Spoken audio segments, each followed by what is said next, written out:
Sekarang Anda sedang duduk sambil menatap layar ponsel.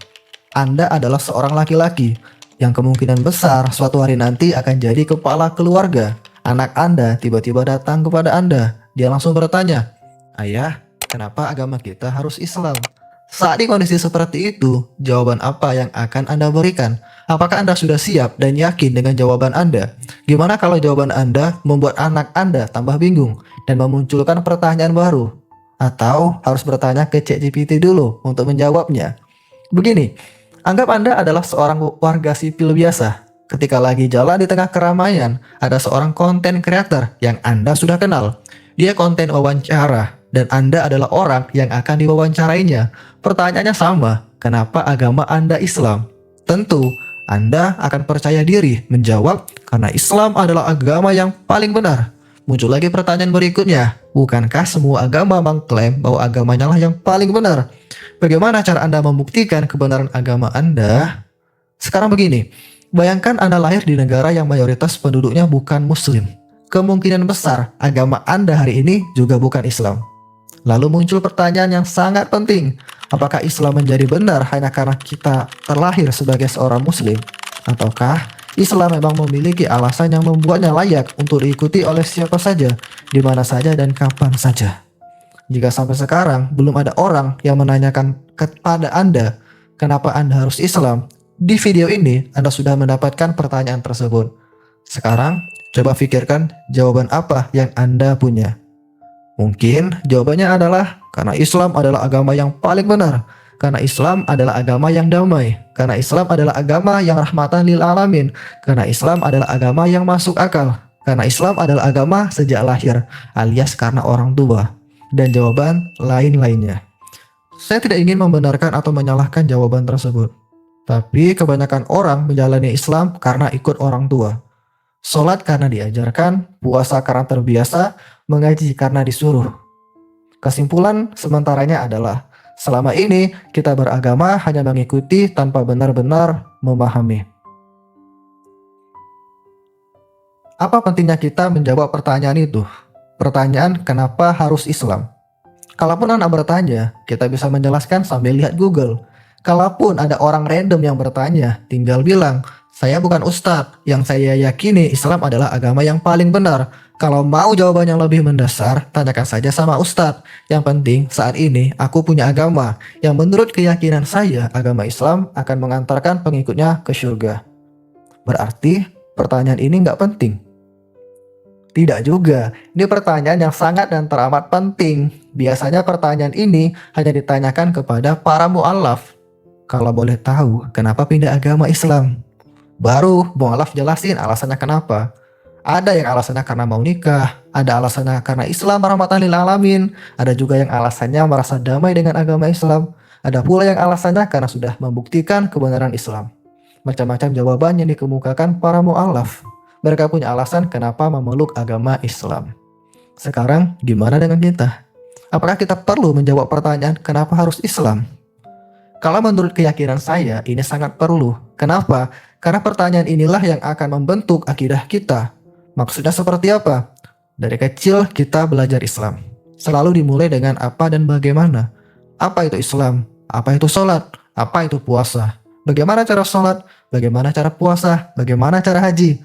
Tapi sangat jarang diajarkan di sekolah dari tingkat dasar sampai perguruan tinggi. Pertanyaannya kenapa? Kenapa harus Islam? Kenapa harus sholat? Kenapa harus percaya Al-Quran? Kenapa harus mensedekahkan harta kita? Dan banyak pertanyaan kenapa lainnya. Ketika mereka tidak tahu alasan kenapa harus sholat, mereka tidak sholat. Padahal mereka tahu apa itu sholat dan bagaimana caranya. Ketika mereka tidak tahu alasan kenapa harus puasa, mereka tidak puasa. Walaupun mereka tahu apa itu puasa dan bagaimana caranya. Begitupun dengan Islam, mereka tahu Islam itu apa. Mereka sudah syahadat, tapi mereka tidak pernah mengerjakan segala perintah Allah dan tidak mau meninggalkan yang dilarang Allah. Tidak sedikit di antara mereka yang ketika mereka ditimpa musibah, diberikan bantuan sedikit, mereka pindah agama. Tertarik dengan lawan jenis, mereka pindah agama. Ayat-ayat dilecehkan, mereka tidak terganggu. Semua itu terjadi karena mereka tidak tahu kenapa mereka harus Islam. Itulah alasan kenapa kita harus tahu kenapa kita Islam dan kenapa harus Islam. Untuk mendapatkan jawaban yang benar dari pertanyaan ini, kita harus membuktikannya. Karena semua agama juga mengklaim kalau agama mereka yang paling benar. Di sini kita bukan mau membahas perbandingan agama. Kita mencari tahu alasan kenapa kita harus Islam. Artinya, kita tidak Kristen, Katolik, Hindu, Buddha, dan agama lainnya. Kita memilih Islam sebagai agama. Di awal kita sudah membahas kalau faktor orang tua atau keturunan itu bukanlah alasan yang kuat untuk membenarkan keyakinan agama kita. Karena agama lainnya pun kebanyakan mereka beragama juga faktor keturunan. Orang tua mereka Islam, mereka Islam. Orang tua mereka Buddha, mereka Buddha. Orang tua mereka Kristen, mereka Kristen. Begitu seterusnya. Kalau begitu, agama mana yang benar kalau cuma ikut-ikutan? Maka kita harus mencari kebenaran agama, karena tidak mungkin semua agama benar. Bagaimana cara kita membuktikan anak terpintar di kelas? Tentu kita sepakat dari nilai dan peringkat siswa. Peringkat 1 adalah yang paling pintar di kelas. Secara akademik itu bisa dibuktikan dengan nilai yang dia punya. Ketika dibandingkan nilainya dengan teman-teman sekelas yang lainnya, nilainya paling tinggi, jumlahnya paling besar, dan rata-rata nilai memimpin dibandingkan murid lainnya. Di sini kita sepakat membandingkan nilai adalah cara menentukan siapa murid terpintar di kelas. Di keluarga kita, siapa anak-anak nenek kita yang paling kaya?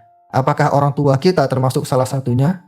Bagaimana cara menentukan siapa yang paling kaya di antara anak-anaknya? Apakah dengan jabatan? Apakah dengan aset? Atau dengan banyak anak yang dimiliki? Saya rasa di sini kita sepakat untuk membandingkan siapa anaknya yang paling kaya itu dinilai dari aset yang mereka punya. Aset yang paling banyaklah yang paling kaya di antara anak-anaknya. Artinya ada yang dibandingkan untuk menilai sesuatu, tergantung kita mau menilai apa. Untuk menentukan pemenangnya, tinggal dilihat nilai siapa yang paling tinggi, dialah pemenangnya. Walaupun di awal saya sampaikan kita bukan mau membandingkan agama, tapi untuk menentukan agama yang paling benar adalah dengan perbandingan. Seperti dua contoh yang disebutkan di atas. Dan ini sifatnya universal, tidak klaim dan bisa dibuktikan. Hasilnya tentu sangat bisa dipertanggungjawabkan. Di sini saya rasa kita sepakat untuk tidak sepakat. Kita lihat pembahasan kedepannya seperti apa. Apakah adil dan masuk akal? Kalau dirasa adil dan masuk akal, tentu hasilnya bisa kita sepakati. Kita masuk ke inti pembahasan di video ini. Sekarang mari kita tentukan apa yang bisa kita bandingkan. Kalau murid kita bisa bandingkan nilai. Kalau harta kita bisa membandingkan aset. Kalau agama, apa yang bisa kita bandingkan? Sekarang mari kita lihat dan amati apa saja yang ada dari agama. Agama punya Tuhan, sudah pasti. Agama punya Nabi, walaupun tidak semua. Iya, agama punya kitab suci, juga sudah pasti. Dari ketiga hal tersebut, Tuhan, Nabi, dan kitab suci, yang mana yang mau kita bandingkan? Apakah kita bisa membandingkan Tuhan? Kita minta semua Tuhan disejajarkan, dan kita lihat yang mana Tuhan yang asli. Tentu tidak bisa dan tidak mungkin. Apakah kita bisa membandingkan Nabi? Ini juga tidak bisa, karena para Nabi telah wafat dan ada beberapa agama yang tidak memiliki Nabi. Inilah satu-satunya hal yang bisa kita bandingkan, kitab suci, yang semua agama memilikinya. Pertanyaannya, bagaimana cara membandingkannya? Sekarang, bayangkan semua kitab agama ada di atas meja. Kita bisa melihatnya sedekat itu dan bisa menyentuh, bahkan membuka halaman demi halamannya. Untuk membuktikan agama yang paling benar, kita harus membandingkan kitab suci satu demi satu. Maka, kita harus membuat sebuah pertanyaan, yang mana pertanyaan tersebut akan menjawab agama yang paling benar. Pertanyaannya adalah, benar nggak kitab ini berasal dari Tuhan? Apa bukti kalau kitab ini berasal dari Tuhan? Siapa yang melihat Tuhan menurunkan kitab suci dari langit sehingga kita bisa percaya bahwa kitab inilah yang berasal dari Tuhan? Apakah kitab suci Islam yang berasal dari Tuhan? Ataukah kitab suci orang Kristen atau Katolik yang berasal dari Tuhan? Gimana kalau kitab suci orang Yahudi yang berasal dari Tuhan? Bagaimana cara membuktikannya kalau kitab suci itu berasal dari Tuhan? Kalau suatu hari nanti ditanya anak, ayah, kenapa agama kita Islam? Jawabannya adalah karena Islam adalah agama yang paling benar, nak. Apakah agama yang lain salah? Ayah, iya. Semua agama salah, kecuali agama Islam. Bagaimana cara ayah membuktikannya? Cara membuktikannya adalah membandingkan kitab suci yang ada. Kitab suci itu harus dibuktikan kalau dia benar-benar berasal dari Tuhan. Bagaimana cara membuktikan kalau Al-Quran itu berasal dari Tuhan, ayah? Insya Allah, cara membuktikan Al-Quran berasal dari Allah di video berikutnya. Mengingat video ini sudah terlalu panjang, dan penjelasan Al-Quran berasal dari Allah akan dijelaskan secara logika, dan banyak dalil-dalil yang akan dikemukakan. Bahkan orang bukan Islam pun, insya Allah akan bisa percaya dengan cara yang akan disampaikan, agar pesan yang disampaikan tidak kepanjangan, dan kita memahami inti dari pesan tersebut. Kesimpulan dari video ini, kalau tiba-tiba disamperin untuk wawancara, dan ditanya, kenapa harus Islam? Kita bisa menjawab dengan tegas dan yakin, karena Islam adalah agama yang paling benar. Islam adalah agama yang berasal dari Allah. Allah menyampaikan itu di dalam kitabnya Al-Quran. Karena Al-Quran berasal dari Allah, maka apapun firman-Nya pasti benar. Allah berfirman, agama yang paling benar adalah Islam. Maka itulah kenapa harus Islam. Karena Islam adalah agama yang benar karena berasal dari Allah. Kita menyampaikan itu dan meyakini itu. Kita telah membuktikan bahwa Al-Quran itu benar-benar firman Allah. Bahwa Al-Quran benar-benar berasal dari Allah. Semoga di video ini kita bisa mengambil pelajaran dan mohon maaf atas kekurangannya. Ini adalah video ketiga channel ini. Terlalu panjang kalau harus menjelaskan kebenaran Al-Quran di video ini. Sekali lagi mohon maaf, semoga ada manfaatnya. Bantu like, komen, dan subscribe agar channel ini terus bertumbuh.